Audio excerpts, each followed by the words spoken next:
Are you ready to learn Python? The first step is to download and install Python on your computer.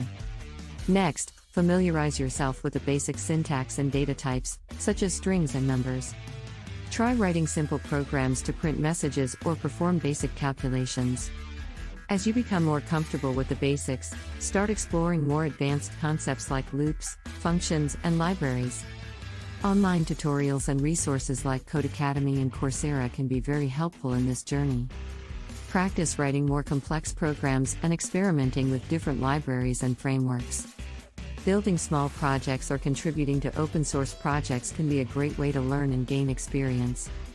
Keep in mind that learning to code is a continuous process, and the more you practice, the better you will become.